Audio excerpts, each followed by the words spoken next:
Welcome to the Running Network Show. Join us each time as we explore the people, the places, and the events that shape our great sport. Hello, this is Larry Eder with the Running Network, and we're with Dean Karnazes, and he's going to be doing not only running the marathon the normal way, but running it back, so a nice ultra on Sunday. Dean, tell us a little bit about that. Well, it's actually a promotion I'm doing with Volkswagen. They're launching this great new line of cars, TDI, that are these ultra-efficient diesel vehicles, and they get about 70 miles to the gallon, and they go 600 miles on a single tank of gas. And the whole motto is that they go twice as far as the average car, twice as far as the average runner. Once you cross that finish line in the first loop of the marathon, why don't you go and do a double loop? And I'm like, yeah, sure, where do I sign up? It sounds like fun to me, and that's how it all came about. So how long do you think it'll take you? I'm thinking between 7 and 8 hours. The first marathon I'll probably run in 3.5 to 3:45, and then I'll have a little more fun on the second loop, enjoy myself a little bit. You've really resonated with the running community. People really enjoy seeing the different things that you do to kind of challenge your limits. Why are you doing that? What inside you makes you want to take those kind of challenges on? Well, it's a deep curiosity that I have to see how far the human body can go, to really test and expand the limits of human endurance. It's just something I love. It's something I live for, and I'm just doing what I love. I feel like the luckiest guy on earth, because people, send me messages all the time, like, God, what you're doing inspires me. It's incredible, and I feel like I'm just, doing what comes naturally to me. So I just live for it, and it's become my life.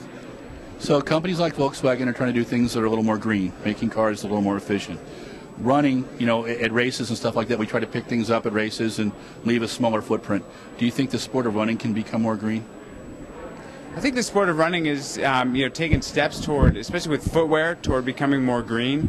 I think inherently running is a fairly green activity in that it's a minimalist activity. You don't need a lot of gear. There's not a lot that goes into it. And a lot of the runners, like me, I literally run errands. So I've got a backpack, and if I need to go to the post office, I run there. If I need to go to the bank, unfortunately, it's a small backpack if I go to the bank. But if I need to go light grocery shopping, I just run there. And so runners typically use less gas, less miles on a vehicle. So I think it's a pretty green sport overall. How many marathons, with all the activities you're doing a year, are you doing in an average year? Are you running like one a month now, or is it pretty much kind of the schedule? Because I know you do ultras, and I know you do different activities.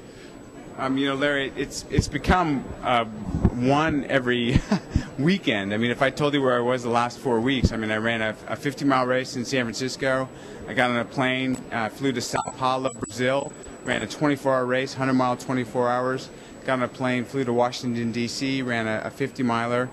And then last weekend I ran a 50K in Chattanooga, Tennessee. So literally every weekend I'm racing in all parts of the world. I've now been on all 7 continents twice over, running and racing. So tell us about the 24-hour run. Did you actually enjoy it? What do you remember about it? I remember the pizza in Brazil. Okay. Yeah, they kept telling me how good their pizza was. I'm like, oh, come on, I've had Chicago deep dish, New York pizza, all the best pizzas in the world. They have this pizza. Get this, it's a banana pizza with chocolate sauce. Oh my God. And I thought, that sounds so disgusting. And after about 50 miles of running, I wolfed an entire one down. It was tremendous. Yeah. So now, will you be running with people will you be running at the normal race on the way out, and then you'll do the regular loop course one more time by yourself, or you have anybody with you? This is an open invitation. Anyone who wants to join me. Bart Yasso is going to join me for a few miles, and anyone who wants to run with me, I said, come on out. Bring some food, and you're welcome. Dean, thank you very much. Do you have anything to say just to people about running?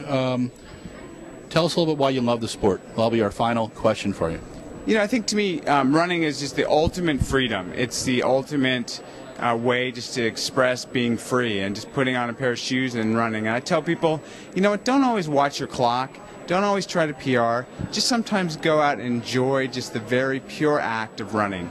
Stick a credit card in your pocket. If you run by a Starbucks, you feel like a latte, grab a latte, walk for a couple miles. Just go out there and run and enjoy it for a while, because a lot of us lose track of that, especially during a marathon. We're really shooting for a specific time, and we get kind of caught up in all that, and you can start to experience a little bit of a burnout.